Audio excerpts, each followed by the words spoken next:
Muling binuhay ng Korte Suprema ang kaso ng pagpatay kay international race car driver na si Ferdinand Enzo Pastor.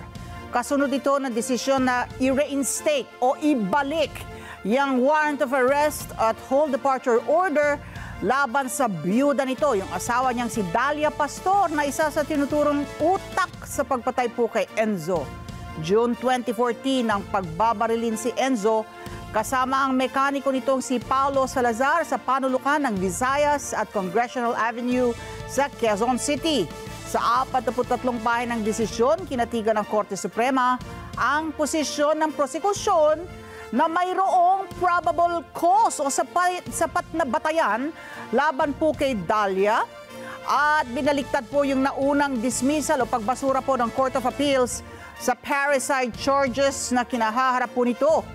Sinabi ng korte na may sapat na ebidensyang malinaw na tumutukoy kay Dalia bilang co-conspirator sa pagpatay kay Enzo, kasama itong sina Domingo de Guzman II at yung gunman na si Police Officer 2 Edgar Angel.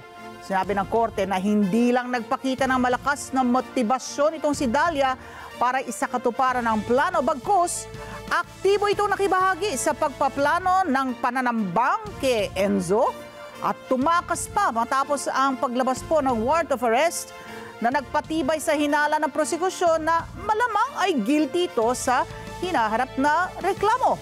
Hindi rin nalabag ang karapatan ng akusado na ituring na innocent until proven guilty, kahit pa sabihing may probable cause dahil hindi naman ito katumbas ng conviction o hatol na guilty.